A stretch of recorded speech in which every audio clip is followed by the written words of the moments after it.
So Pat, well, there's so much to get to, but I do have to get your take on the media's rush to embrace and venerate this Pete Buttigieg from South Bend, Indiana, and it's almost entirely on the basis of first. You know, he would be the first gay president, the first gay president who's married and has a spouse living in the White House. And it's about his tone and about how he's soft-spoken. He speaks like this, and it's none of the tumultuous rhetoric of Trump. But it's amazing how they have rushed in to embrace him. And now we have a report today that all these former Obama people, Susan Rice, Jay Carney, others are donating to his campaign, a shadow government in waiting to get back in. Well, I think what it is in part, certainly, is this, that this is a gay man who's in a same-sex marriage, and the fact that they stand beside him and support him and stand up for him puts them, I think, in a certain superior moral plane in the community they're in. We're standing by this fellow. It's as though, look, we were marching at Selma Bridge with the folks who were standing up for civil rights, et cetera. This is the cause du jour. And so I think it's a testimony to where they want to place themselves. And by praising Mayor Pete and hailing Mayor Pete for his courage, it also says something about them. But I do agree with what you said before. They did a contrast this morning on one of those TV cable shows between how Donald Trump talked about people disrupting his rallies and how Mayor Pete talked about somebody disrupting his rally yesterday. And I will say the contrast was dramatic. And Mayor Pete was certainly sweet about it, and saying, well, that's your view sort of thing. And the Donald was really ripping him. So it was quite something. But I think people, they take a stand on issues, some folks naturally do, in order to tell the world where they stand. And there's a lot of folks that are saying, look, we are for this. We stand for Pete. We stand behind him and his marriage. We think that is right, just as Mayor Pete says. And that is who we are also. I think we as Americans have to decide for ourselves whether our tradition of Western civilization and our history and our monuments and our writers and our poets and are worth preserving. I mean, that's really kind of what's undergirding all of this. I mean, we see it with the debate about how Notre Dame should be rebuilt. Pat, I'm sure you've seen it, but now the thought among the elites in Europe is that it should be rebuilt as a interdenominational house of worship. Well, I think that's preposterous. The reaction to what happened at Notre Dame, in my view, and I'll tell you who's written on it magnificently, is in the Chronicles, is Tom Piatak, who's a friend of mine, and who just sent me a copy of his blog. It's as long as a syndicated column, but it is just beautiful in Chronicles.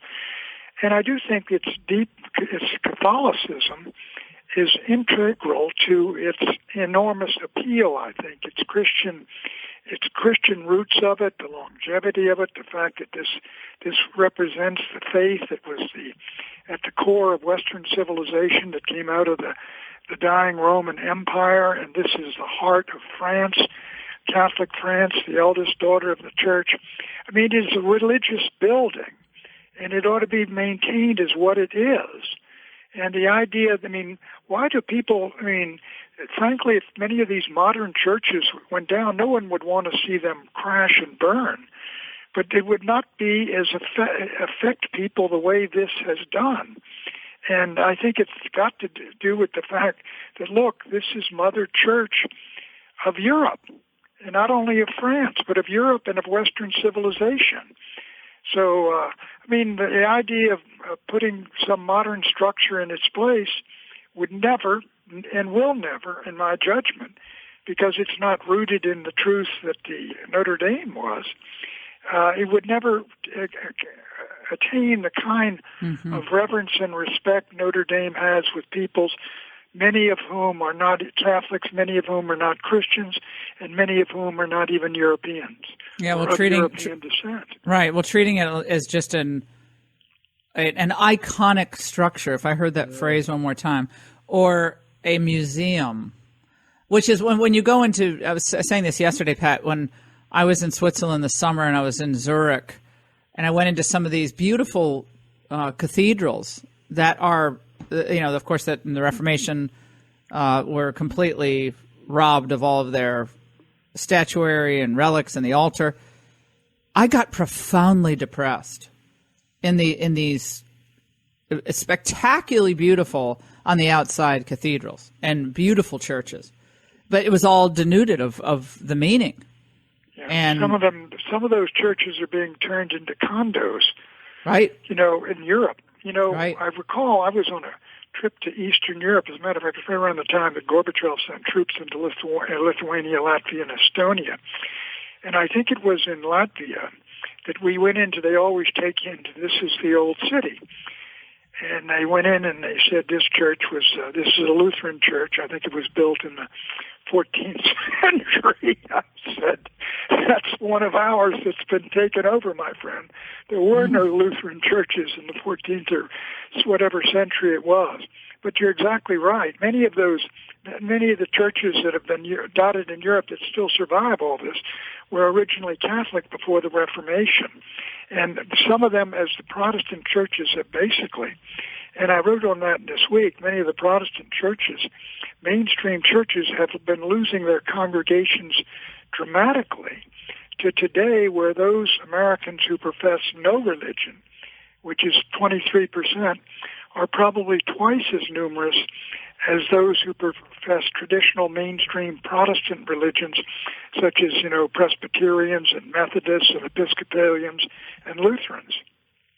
We're talking to Pat Buchanan here on the Laura Ingraham podcast. Mike Pence spoke about the relentless criticism he's received from Mayor Pete on the issue of his faith and Christianity. This is what he said. I've known Mayor Pete for many years. We worked very closely together when I was governor, and I considered him a friend. He knows I don't have a problem with him. I don't believe in discrimination against anybody. I treat everybody the way that I want to be treated. I think Pete's quarrels with First Amendment. All of us in this country have the right to our religious beliefs. But Buttigieg, of course, himself said, no. He supported the Religious Restoration Act in Indiana. And the Religious Restoration Act would have allowed for, quote, discrimination, close quote, against people like Mayor Pete and his spouse in terms of, accommodations and so forth. Let's listen. The vice president is entitled to his religious beliefs. My problem is when those religious beliefs are used as an excuse to harm other people. That was a huge issue for us in Indiana when he advanced a discriminatory bill in 2015 under the guise of religious freedom that said it was lawful to discriminate provided you invoked religion as your excuse. And I just believe that's wrong. This isn't about him as a human being. This is about policies that hurt people, policies that hurt children. And you'll notice that to this day, he has not brought himself to say that it shouldn't be legal to discriminate against people in this country because they're LGBT. Well, he's demanding that everyone get in line with a more progressive view on every conceivable social issue. Really. I mean, it's really every issue. It's beyond marriage and all of that. It's to every issue. And if you don't line up with this progressive view of the world, we will call you every name in the book, even if you've been nice to me in the past. And others will pile on, and then he will be perceived and portrayed in the media, Pat, as the great moral arbiter. But they never pull this stuff on the Muslims. Do you notice that? The Muslims never get the demands issued to them about marriage or any of these other issues. Well, this is quite there's a number of levels on which this is quite a conflict. One of them, Mayor Pete says, basically, I'm as the Creator made me, and he implies I'm living the good Christian life, and you who say that I'm not, you're wrong. you're dead wrong. And on that level, you're talking about really a religious clash between beliefs, because there's no doubt about let's take traditional Catholicism, holds that homosexuality and homosexual acts are morally everywhere and always wrong, and that it reflects a moral disorder in individuals who move in this direction. And what Pete is saying is the traditional teachings of the Catholic Church and other Christian religions on the matters of homosexuality are morally and theologically wrong. In other words, what the Church has been teaching, say, for at least 1900 years, that is wrong. And that's on one level, which is one I saw him challenging Pence on, which seemed to me to be Pete going beyond just the claim that, look, I'm a homosexual. This is same-sex marriage has been approved by the Supreme Court. That's what I'm engaged in. That's what I believe in. And I have a right to that belief. And I think we should use the law to prevent any kinds of discrimination in terms of, like, the baked cake situation against those who are engaged in same-sex marriage. So you're in a real conflict here between what is being called, if you will, by the left and the progressive, now a new civil right, the right not to be discriminated against if you're a homosexual and you're engaged in a homosexual union, and not being discriminated against for that. And then on the other side is the idea that, look, we believe, because we're traditional Christians, that this lifestyle is wrong and we should not be involved in some secular acts which promote it or suggest that we approve of it. So you got a real conflict here. And my own view is that, there's no question, we talked earlier, the elites, the progressives, and the folks in the media are using this as an example to show where they stand, and it's on the other side. So this is why I wrote the column earlier this week. I think this is going to introduce, if you will, these moral questions right into the politics of 2020. Well, and I think, again, he's made a calculation regarding I think he's right. This. I think you're right in this sense. I mean, he knows when you get into a presidential race and you're married to a man and you say he's my husband, I mean, you're going to jolt an awful lot of people. And I think the very fact that he's done that, clearly he has prepared his responses. And again, he knows that there are folks who are going to rise to defend him on this. But at the same time, I mean, I think I heard somewhere this morning that, 70% of Americans don't believe you should discriminate against an individual, I think, involved in a same-sex union. But there's a huge slice of America that doesn't believe that is moral or right or true, no matter what the Supreme Court is. Yeah, I mean, it's like with abortion, right? I mean, exactly. The court thinks it settles it, but it doesn't settle it. It just proclaims something, and It doesn't settle it for millions of Americans. And I think that's what this. He wants to draw Pence into a conversation about this, assuming that the conversation in the debate will propel him ahead of the Democrat pack. I think that's what he's saying. I think this is what's going to happen. I think he's going to get hit with a question at the Democratic debates on this, and he's got his answers down cold, and his answers are frankly will be extremely well received by most of the audience at those Democratic debates.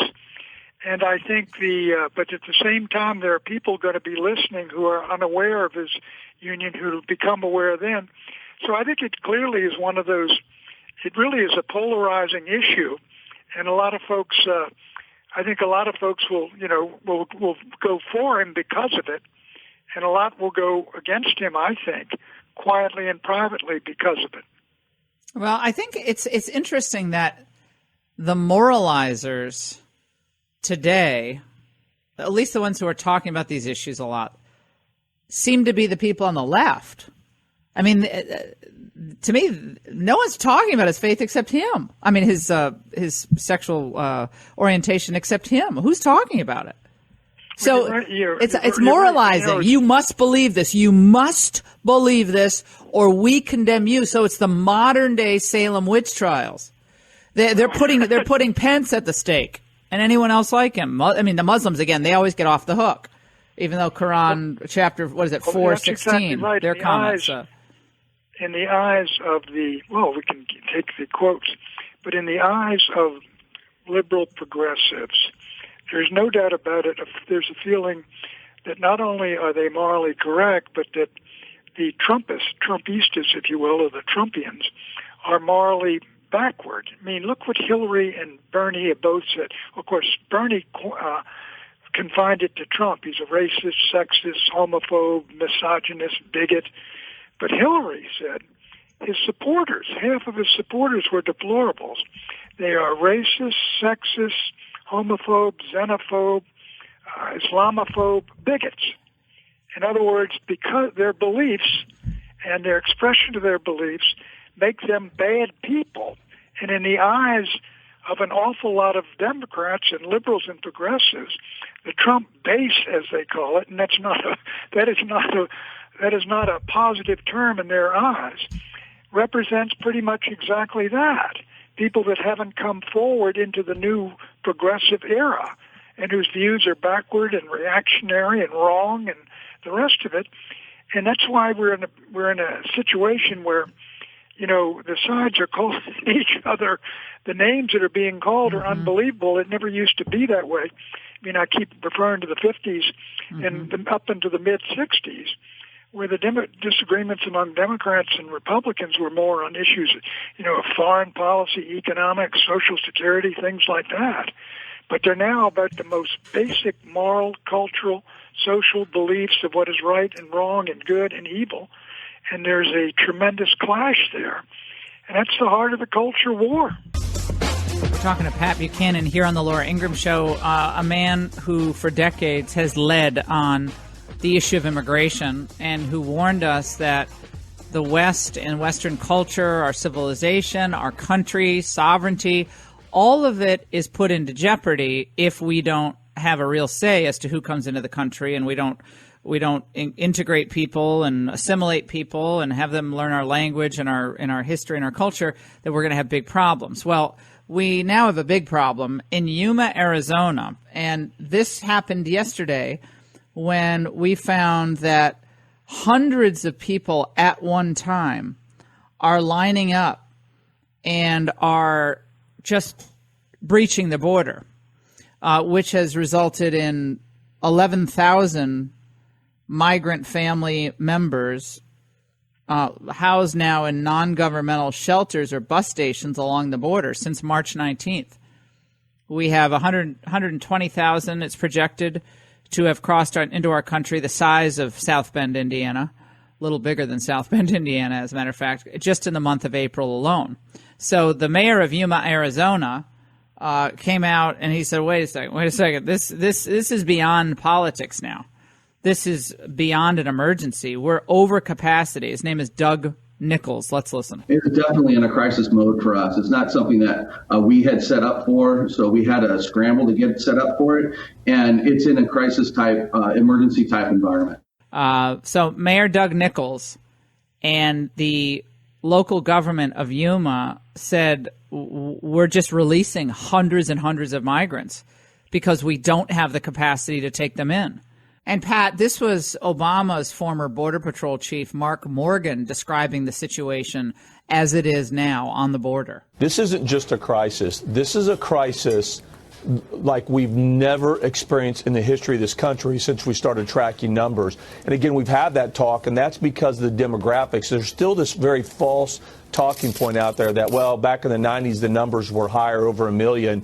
Well, first of all, again, you got to remember, they were Mexican adults. We were removing, deporting 90% of them. With the broken asylum laws and other loopholes that are there, we're seeing 65 to 70% being family units, and because of those broken laws, we're allowing them in. So this year, we're expecting to hit 1 million, but we're going to let 650,000 into the country. That's driving this crisis, driving our resources being overwhelmed. We have to address it. Well, Pat, clearly this is just beyond absurd. Well, and it's outrageous. As I've mentioned before, this is the existential crisis of Western civilization. You get to 75,000 in February, 100,000 in March, and more coming in April. I don't know how you stop this. And we've seen it happen in Europe, and it's happening in the United States. And I don't see how you stop this before it really overwhelms pretty much of the country. And I talked to a group of sort of political guys earlier this week, and I said, what's going to happen here is that as the numbers grow, you're no longer going to be able just to call Donald Trump names and denounce his wall. Democrats are going to have a program themselves to stop what is clearly an invasion of the poor and the oppressed and the folks in Central America, some of whom are opportunistic, some of whom are coming for jobs, some of whom are escaping from poverty or repression. There's nothing to stop them from coming. And it's going to go on and on and on. And the Democrats are going to have to come forward with some ideas of how we're going to stop it, how we're going to close the border, or they're going to be kept out of power. Because that's going to be as I said, the existential issue that overwhelms every other one. This is going to be the biggest issue. In the Washington Times this morning, I noticed the lead story is Democrats are moving to deal with this problem of the border. They realize they have to have an answer to it. But the truth is that, Laura, I don't see what the answer is for the United States. I mean, absence of getting rid of the idea of asylum, one of the ideas obviously is if you leave, a country, say Honduras, and you're persecuted there and you get in Mexico, the first country you get to that is country that's not persecuting you, that's the one where you've got to demand asylum, and you don't have a right to leave Zimbabwe and fly to the United States and request asylum. Once you get to South Africa, I mean, that's where you should get to the request for asylum in the first free country you reach. So I think, but again, I don't see how. Well, mass deportations. We stop this. Yeah, mass deportations. This is what Eisenhower had to do. Deported, 70,000, 90,000 people back in 1958, 59? Joseph Swing, and they claim they deported that number, but the others went home. It was about 1 million people who were allegedly, and I think the general moved them back into the interior of Mexico and on ships and buses, etc. But is this country in 2020 going to do what it did in 1954? No. I don't know. I don't think so. I don't think the will is there.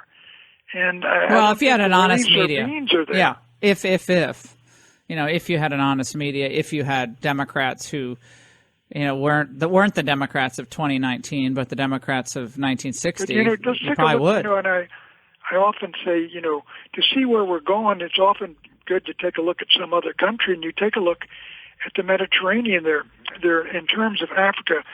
About 2012, there are 1 billion people in Africa. There's supposed to be 2 billion in 2050 and 4 billion by 2100. And they're coming across in these leaky boats. Many of them are now drowning. They're being turned back. But what is going to stop folks from saying, look, I mean, if I've got to risk my life in the Mediterranean Sea, I'm going to do it, but I'm going to get into Europe and put my foot down there. So I've got a life and a future. And how are they going to stop it? How are they going to? I know you read about these horrible situations where there, boatloads of people, these leaky boats, and they're all crowded, and they turn over, and everybody's dead. No, it's a horrific situation, but it's an economic migration. People say, well, a Marshall Plan for Central America. Pat, that's the thing I've heard. Marshall Plan for Central America. So people want to stay there. Respect. Where are we getting that money? I mean, the problem is that I wouldn't use Trump's terminology, but these countries, but many of them are quasi-failed states, and they've been. I mean, all the countries in Central and South America, virtually, even Haiti was the first one liberated with what they did to the French. I'm not sure you'd call it that. They overthrew the French and slaughtered any number of them. But beginning with Haiti and all the way through the 19th century, these South American, Latin American countries became free and independent. And they've been that way for all of them for probably over a century and almost a century and a half. And if they haven't succeeded in freedom and independence on their own now, what leads you to believe they will in the future when the problems are growing, more and more intense? Well, the one thing that I think that you see is that in Guatemala, I know this for a fact, there are radio advertisements that say The border is going to be closed soon. Trump is threatening to close the U.S. border. If you ever thought about going to the United States, go now. And those are everywhere. Flyers, posters, where people say, well, we'll get you there for $3,000 or $2,500. And it's going to get, that continues in Honduras and El Salvador and Guatemala especially. Yeah, well, I don't know how exactly, if you can go up to the border and walk in and say, I request asylum because MS-13 is murdering people right in my own neighborhood, and I'm getting my daughters and sons and kids out of there before they get killed, and then you walk into the United States and you got an asylum request, and then they put the kids into the detention for 20 days, separate them for 20 days or something, and then let them go into the population, and what do they say? Something huge number of them, or the vast majority of them, never show up in court. So it's going to change the entire character of the United States. And again, I see no answer to it right now, except to say that politically, immediate deportations. Here's the answer. You come into the country illegally, you lose any opportunity to claim asylum. You lose any opportunity to come here legally in the future. You're immediately deported, whether to Mexico or to Central America. We do immediate border turnbacks. When people know they can't work here then they won't come. All right, let me say this. If you're talking about securing the border and basically the whole 1,900 miles with fences and walls and troops and all the rest, immigration judges, you can probably stop this, but it's going to involve doing things which I think the Democrats and others are not going to support. No, that's not who we are. That's not exactly. Who we are. They didn't even want the wall. Your phraseology is exactly right, because vast majority of people, that's not who we are. We take in refugees. We're a nation of immigrants, people seeking asylum. They have the right to come in. We can't send them back to these terrible places that Trump describes with his terms. I think Trump has the majority of the country on this. I don't care what the polls say. I think people see this video of in many of the videos that I'm seeing where it's 300 and 400 people. They video it, Pat, with special digital technology, so the people come up as white little specks on the satellite imagery, or whatever type of imagery it is. Almost when you get close-up shots, these are mostly men. There are some women with children, but they're mostly men.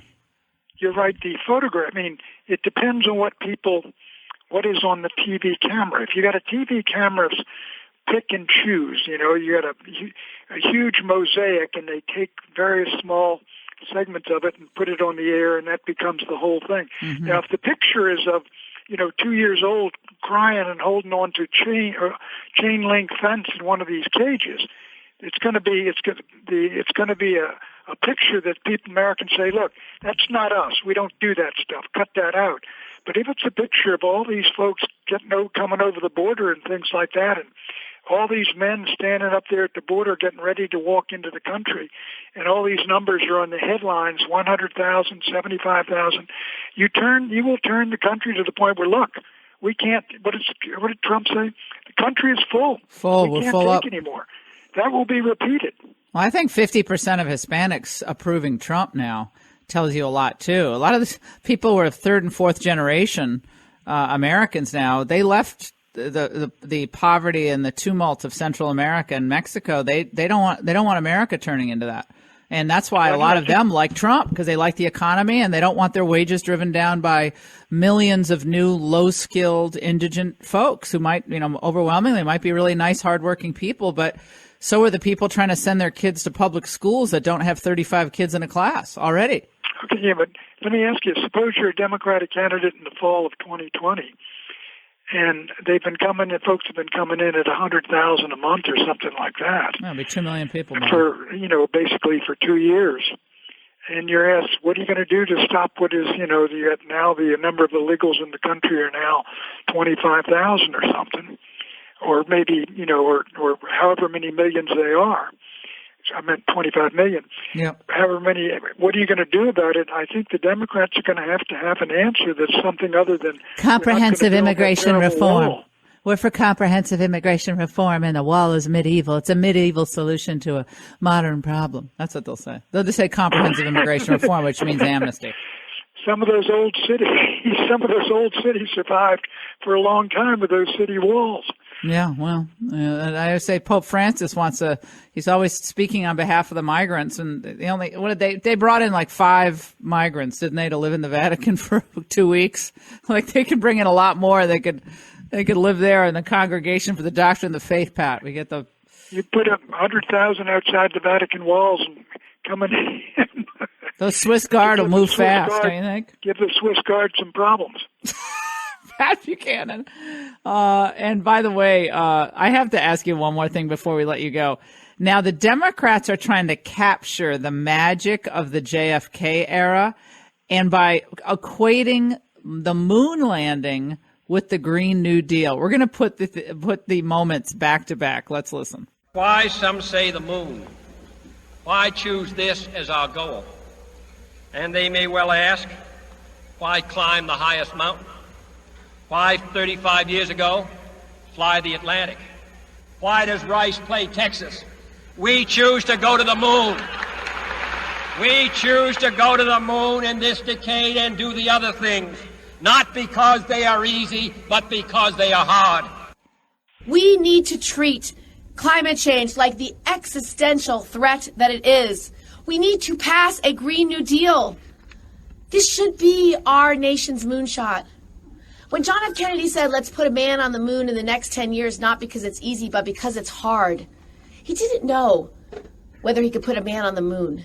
But he knew it was something worth fighting for. He knew it was a goal and ambition that he wanted to take on, one he was unwilling to not, and something that would measure how great we are as a country. That's the ever-inspiring Kirsten Gillibrand, Pat. So now this is their moonshot, the Green New Deal. Well, let me tell you, I was at Cape Canaveral and saw Apollo 11 go off as well as Apollo 12. And wow. The Green New Deal doesn't remind me of it. Oh my God! Well, Pat, it's about taking freedom away. They're freedom robbers. That's what I'm calling them all. Freedom robbers. They want to take our decision making. They want to take our faith. They want to take our freedom to be free of the government and free of government edicts. And they want to make our decisions for us. So the supposedly the most diverse. This is even larger. This is this whole Green New Deal. Obviously, the United States got an economy, I think, or population that's 5% of the world, and no matter what we do with regard to carbon and all the rest of it, it can't. It's not going to have as great an effect as dealing with India and China, which are cutting loose. But, let me say this. The whole climate change thing and what it is they pointed out this grave disaster way down the road in the future, what's going to happen. And what they're saying, in effect, is what we can stop it, but you're going to have to transfer to us a tremendous amount of wealth and power. You're going to have to create transnational institutions so we can save the planet.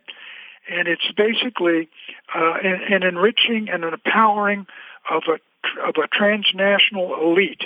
That's the end goal here. All this power goes to these folks who attend these conferences and the whole rise of the mammoth global bureaucratic state. And that's the goal. That's the means, they say, to achieve the end, which is the survival of your planet.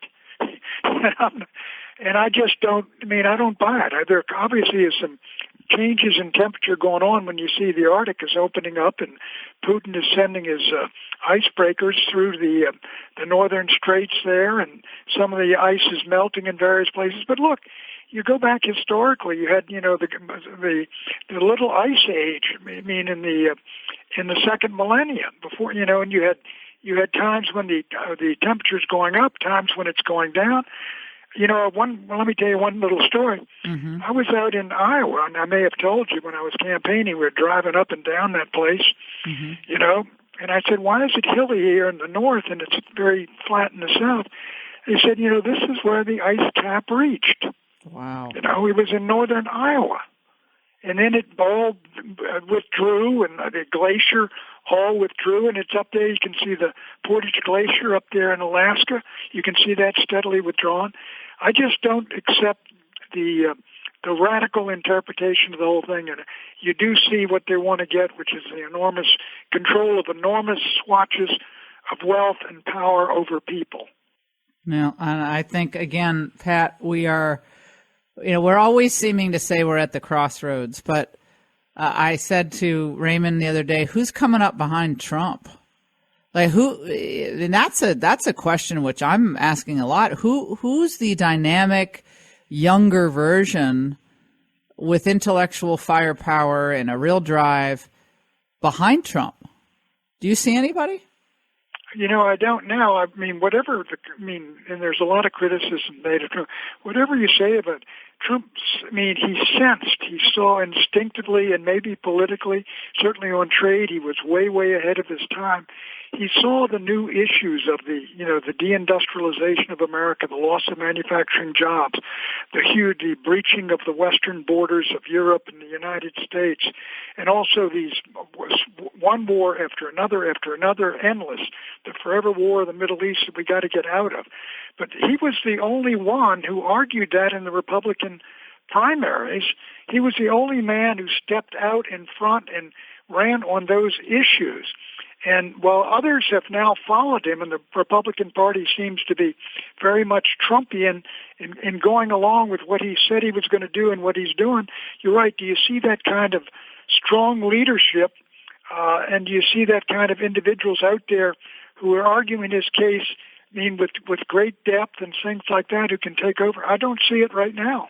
No, the Paul Ryan Republican Party is over. I don't care how much they. Well, it's yesterday. No, I was with the Cold War's over. No, it's over, and the idea that Americans are going to clamor for more wars and more of the free trade that got our industrial base into the problem of contraction. There's just there's no constituency for that. And I don't know, Bill Kristol, what do these people think is going to happen? Suddenly we're going to go back to 2004 and George Bush. That's gone. What is Bill Kristol going to do if it's a choice in 2020 between Bernie Sanders and Donald Trump? That's a great point. Pat Buchanan. Pat, I never thought would be here, but here's where we are. And, Trump's an unlikely person to be leading our country in so many ways. And he shocked the elites. They tried to impeach him and try to say he's a traitor to Russia.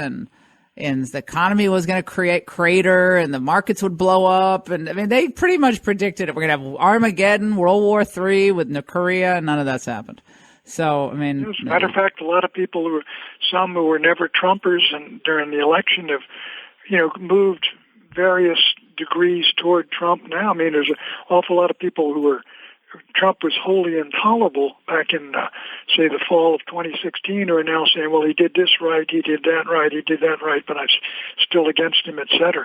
But you're going to face a either-or choice in 2020.